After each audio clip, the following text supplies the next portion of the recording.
or mahjong. There's these Taiwanese girls like watching them, and then in the corner you see this guy just like yelling at everybody and saying, "Gine, gine," and it's just like it's saying all these crazy things in Taiwanese. They're like, this is episode 38, talking about Taiwan top 5 go-to places, 外国人 version. What's up, everybody? My name is Eric. I am one of your hosts here on Taiwanica Podcast. And joining me today is the lovely Taiwanese Anita. Hello, everybody. I am Anita, another host on Taiwanica. In today's episode, Eric is going to be our 外国人 because he's 外国人 to share his point of view of the top 5 places to go to in Taiwan. And I will be the judge as a Taiwanese. Exactly. Here we go. She is going to tell us all about whether our 外国人 friends got it down for where to go in Taiwan. And if it isn't, she's going to be very judgy and, give us a rating about how our prediction of the cool places are in Taiwan ought to be. All right. So without further ado, let's dive in to number 5. Number 5. So, number 5 for most 外国人 foreigners in Taiwan is 九份. So, everyone, I don't know if you know the movie Spirited Away. It's a wonderful movie about like dragons and spirits and all these sort of things. And basically, it was based on this location in Taiwan. Even though it's a Japanese movie, it had this cool Taiwanese place, hot springs. Even though 九份, I don't think actually has hot springs. No. But so basically, us foreigners, us 外国人, really want to go there because of that movie. And, there's some really cool things there. We think, like, all Taiwanese people must love this place. It's got, like, local food, and it's got lots of souvenirs, and lots of narrow streets that are wet, and, I don't know, every time I went to 九份, it was rainy. That's true. It's like a rainy place, right? And, and so you think you're going to be able to, like, check out the real, authentic Taiwanese, like, culture there. Yeah. And so when I went there, I felt like, yeah, this is totally it. This is totally Taiwan in a nutshell, right here. I'm like having like tofu pudding and some like sausages and stuff like that. I was like, this is totally Taiwan. So what do you think, Anita? Is this a really authentic Taiwanese location? I gotta say you got it right. This one is pretty spot on. Oh, nice. Even Taiwanese people likes to go there during the weekend. Starting off with a good spot. All right. Yeah, good job. And that you are right. It's always raining there. I don't know what happened to 九份, by the way. 外国人 made a mistake on the pronunciation. Uh-oh. So it's always raining, give this little town a little bit like poetic kind of feelings. I think that's why people like to go there. And the building, you're right, the building from Spirited Away is really beautiful. And this is the place even Taiwanese people like to go to. I would like to go there if, I was in Taiwan.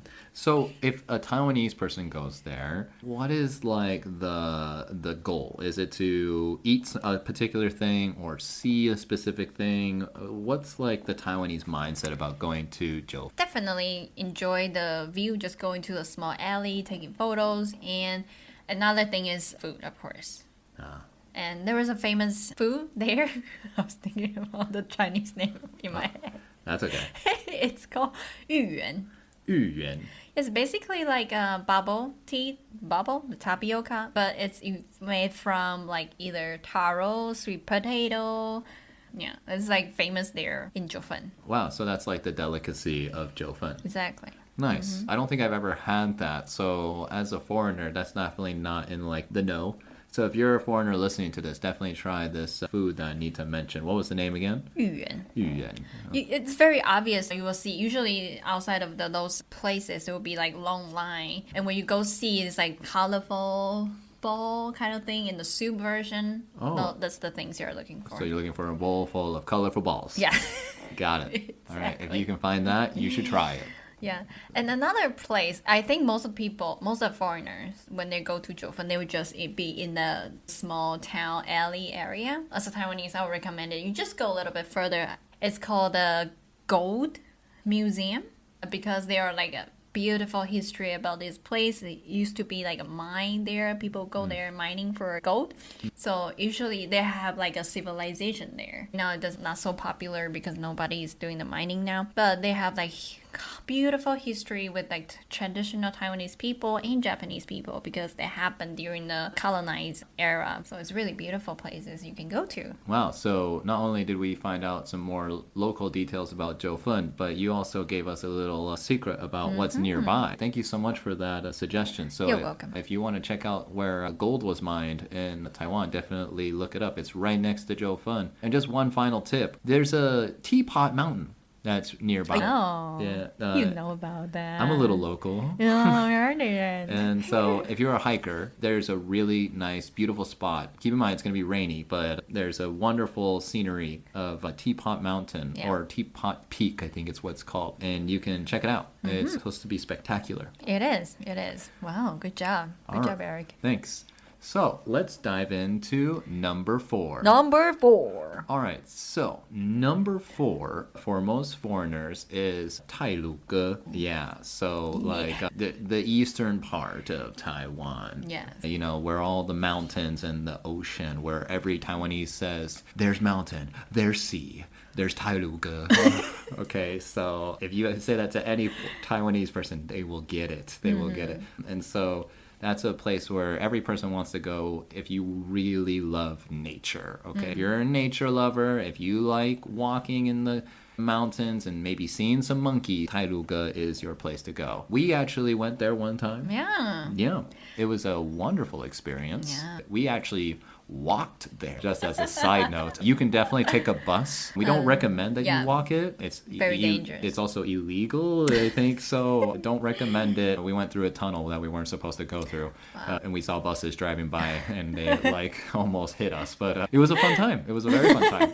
It was for our honeymoon of all times, too. Wow, yeah. So it's definitely a great place. But more details, diving in. Anita, as a local, is Tailuge a place to visit? Oh my god, I'm gonna say yes. But you know, this place is very special for Taiwanese people. Most of Taiwanese people know about this place, but not many people really do what we did. Just, you know, walk around those tunnels, see the views. Most of people are just driving by. There is a road. If you are going travel on the east side of Taiwan, that's just one road. You have just to drive through. Either you are traveling from Taidong, Hualien, those kind of area. That's the only path you need to go through. I so see. when I was growing up, I always know about Tailuge, but always just driving by. It's in the car. Oh. And whenever like foreigners says Tailuge, I was like, yeah, this is definitely the place for only for foreigners to visit. Yeah, until this white Goran. Hi. I was like, yeah, and we were like, yeah, I've never been to Tailuge, so let's do it. Let's do like a hiker, you know, explorer style. And I was like, oh my god, this place is spectacular. It is really beautiful. Everything. I don't know how to even describe it. The mountain, the cliff, the water, just the rock, you know, just so beautiful. It really is. The walk itself isn't very safe, but Yeah. the view is breathtaking. There's so many little parts of it that you just wouldn't have seen if you drove. Yeah, you know? that's true. So if you want to take your trip to Tailuge on the next level, you can definitely hike for part of it. The best part, I mean, the best way to travel to Tailuge, I will suggest taking a bus. They have like a bus line. They will do. go there, but they don't stop every stop. And 2, it doesn't follow the schedule. So I think the best part of you traveling to this area is to like book a tour. There will be someone having like a minivan. You know, you can join the group and they will take you around the minivan. You can tell them to stop in a certain place and you can go get off the car and walk around. The reason I don't recommend it you drive is because there was no place for you to park your car. True. Very dangerous. So if you're a white girl and you're not familiar with the routes, booking the like mini tour would be the best option for you. Absolutely. And you know, it's actually kind of funny because originally we did rent a car and then we weren't able to use it in the end. But it actually turned out to be a benefit for us because of the things that we just mentioned to you. So definitely give our suggestions a try and you will not regret it. Yeah. Okay. So we're going to dive into number 3. Number 3. All right. So number 3 is definitely like the one that everyone knows about, and most Waikoren have definitely been there. And they haven't been there, then I don't know what they're doing in Taiwan. It's a bit harsh. I'm just saying, it's just, you know, it's the must to, like, if you want to say I've been to Taiwan, you have to go to this place. Which is Taipei 101. Oh my god. Yeah. This is definitely a Waiko spot. Come on, it's the tallest building in Taiwan. Not only is the tallest, it's gorgeous. It's just absolutely stunning when you see it. And when you see it in like a picture, it doesn't do it justice. When you actually go and see the thing, you're like, oh, nothing around Taipei 101 is anywhere near as tall. And it's just like, hey, I'm here. And I'm green. It's blue, actually. Like greenish blue. Blue, yeah. They have a very special word for that in Chinese, biru. It's definitely the Taiwan color. Oh, yeah? Now that you mentioned it. Yeah. And so it has all of like Taiwanese culture like built on it. They got turtles, you know, they got gold stuff. And you don't know anything about this, do you? But that's okay. Waigore got it, okay, girlfriend? I'll take care of this. Okay, so You got it. So anyways, one of the coolest things is that they have one of the fastest elevators in the world. It's so fast. I think it goes, like, we went in and it took like maybe a minute to get from there to there. Your head is popping, like, by the time you get to the top. But when you get up there, wow, it's just so amazing. And I'm not saying that just because I'm like respecting Taiwan right now. It really is amazing. So if you want to give it a try, this Waikoren, this foreigner, is giving you a big thumbs up. So as a Taiwanese, what do you think about Taipei 101? Have you noticed I've been so quiet the whole time? Yeah. Oh, well, okay. The Taipei 101, it's a landmark. Everyone knows it. And, you know, sometimes when some place is just too popular and as a local, we're just like, meh, we know the place. And it's for foreigners to go to. So this was definitely the foreigner spots. But to be honest, I've been there once. It was really good. To be honest, actually, Anita and I were tour guides for a few friends of mine, Japanese people who came to visit me, and they came to Taiwan just to hang out with Anita and Eric. And Anita thought it was a good idea to take them to Taipei 101. And were they satisfied? They were super happy. You know, as a local, sometimes we will prepare the different travel package for different people. We were just hanging out with our friend. We wouldn't go to Taipei 101. Of course. But because every time it's foreigner, we wanted to impress them. So we just take them to like the kind of locations. So Taipei 101 is definitely the place. Absolutely. Yeah. And if you ever want to see something cool about Taipei 101, Google Taipei 101 New Year fireworks. You can definitely check that out on YouTube. We'll leave a link down in the description below.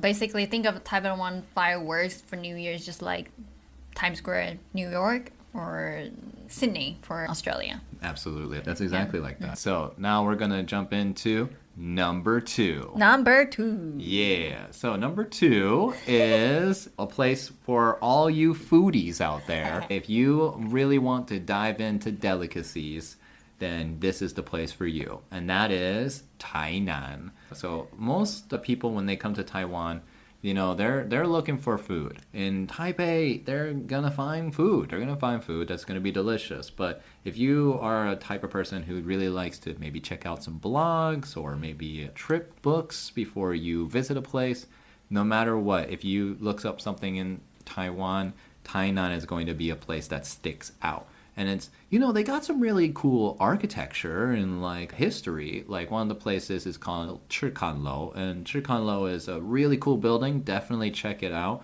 But the main reason why you go there isn't for that stuff. It's because the food is just so good. And I'm being ridiculous about it for a reason because, well, I lived there. with Anita, and we lived there for about 2 years. During that time, we gained a couple pounds. Let's just say that, because the food was just so phenomenal. It's pretty good. It was so good. If I wanted to try to go anywhere again and take any friends to really get a bite of Taiwanese spice or Taiwanese flavor, it would be in Tainan. Wow. So, Anita, how is my Waigoren sense on this place? First thing first, I was surprised about your pronunciation of 赤坎楼. It's really, really accurate. Good job. You. And about this place, yes. Eric mentioned about, like, everywhere you go in Taiwan, you can get really good food because that's what we are famous for. We are proud of, which is really great food. But any other places in Taiwan is more, international. Sometimes got like a fusion, like Taiwanese and Japanese fusions or things like that. But Tainan specifically, you can find some super authentic food in this city. Sometimes it's even very special for Taiwanese people. Like what we mentioned about last time, the food combination. We mentioned about the tomato and the soy sauce. If you want to check out more, go back to that episode. That's right. One of my favorites in Tainan is definitely the beef soup. Ooh. Yes. Get out of here. I mean, if you look it up in any travel blog, that's the first food that comes up. I think any foreigner or any Taiwanese person, if you go to Tainan, you gotta try the beef soup. For all you people who don't eat meat out there, I got another suggestion, and that is definitely the tofu pudding. It's just out of this world in Tainan. Oh my gosh. And they have so many different flavors. And just so, I'm going to be a little bit local. Like, not Taiwan local, but Tainan local now, because I lived there for 2 years. I got a little secret for you. If you look up a place called Wufei Jie, this very small old street, they got lots of tofu pudding there. Very traditional, very delicious. I'll leave a link in the description down below. You're gonna love it. Good job, honey. All right. Yeah, definitely check it out. And also, Wufei Jie that you mentioned, it's also famous for its breakfast. Another phenomenal food in Taiwan. That's Must true. try. Oh, yeah. Breakfast. Get up early, because all the Tainan people do. Don't stay up late, because they don't either. Yes, exactly. They close pretty early during the nighttime, but open super early in the morning. You got it. All right. So now, without further ado, we're going to jump into number one. Wow, number one. So, number one, it shouldn't be a surprise, but we're going to talk about it anyways, and that is that in Taiwan, as a foreigner, the must-go-to place is definitely, if you go anywhere, is a night market. No matter what city you're in, no matter where you are in Taiwan, even if you're in the middle of nowhere, you're going to find a night market. And that's where people go, especially foreigners. And so going to a night market for a foreigner, the purpose of it is a little bit different from a Taiwanese person, I think. Okay? This is just my opinion. When I go to a night market, I'm going because I'm hungry, okay? I'm going because I know the food there is fabulous. I want to eat all the food there. Or I want to go on a date. So I want to go on a date with some cute Taiwanese girl. He never took me. He never take me to the night market. I took her there all the time. No, that's not true. It totally happened. Okay, don't listen to her. She's crazy. So when we went there, I was just, those would be the two purposes, and only those. But there's so much more to a night market that a foreigner just doesn't realize. There's like shopping. You can buy stickers. You can buy posters. You can even buy clothes. Yeah. And that's not all. There's even gambling going on in the back. For knockoffs. Only local knows the way. Yes, if you walk deeper and deeper into the night market, you're like, where am I going? And all of a sudden you see all these people sitting down, like playing these ball games or mahjong. Yeah. There's these Taiwanese girls like watching them, and then in the corner you see this guy just like yelling at everybody and saying, "Gine, gine," and it's just like it's saying all these crazy things in Taiwanese. They're like saying, you want to buy this, bet this, that, this. And I'm just like, what is happening? So I heard this is more of a thing that happens in the South these days. In the North, maybe it's not so common anymore. But, I'm just a foreigner. Anita, what is your opinion on night markets.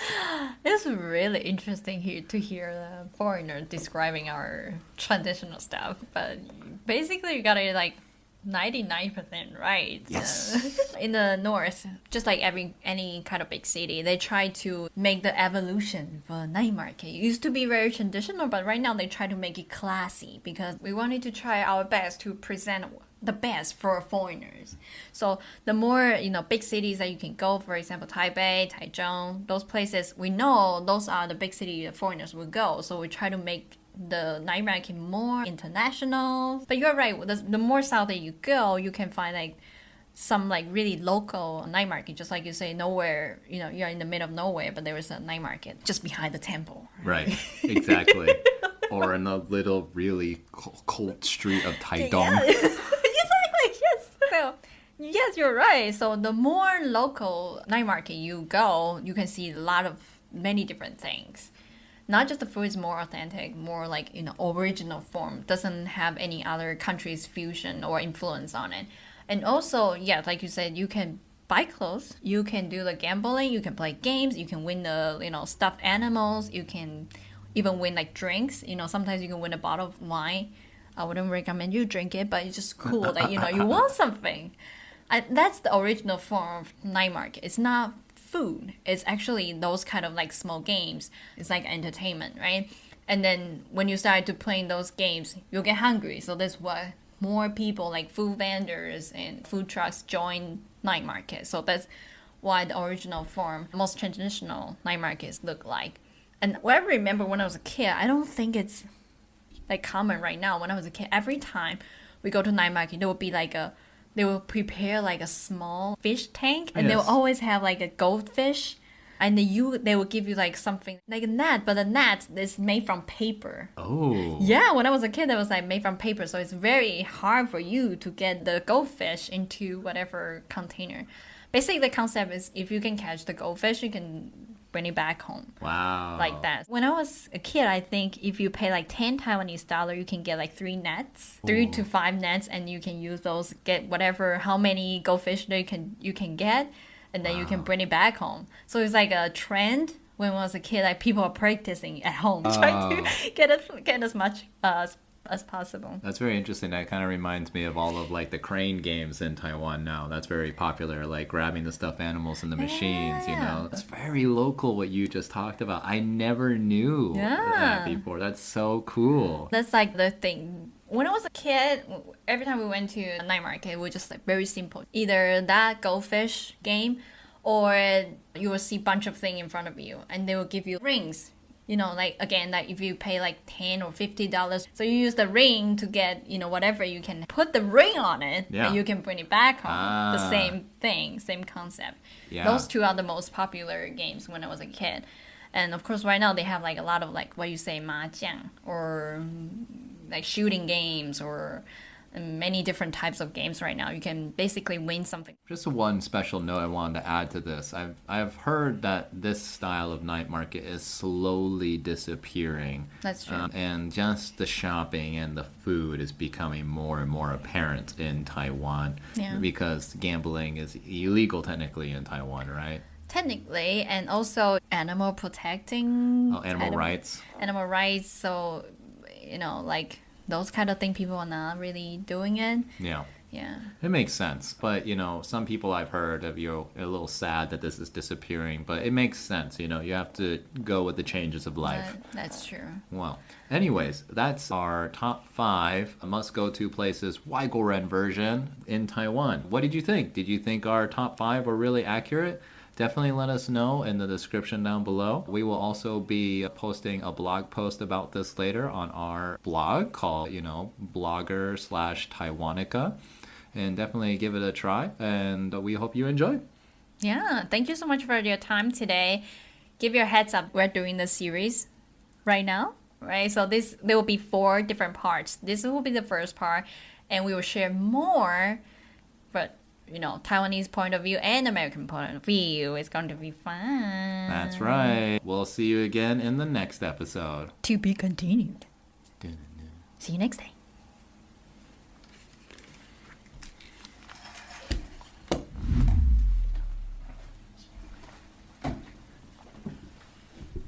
Thanks so much for tuning in to Taiwanica.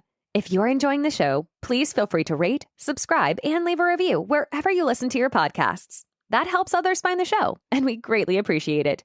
Thanks again for listening, and we'll catch you in the next episode.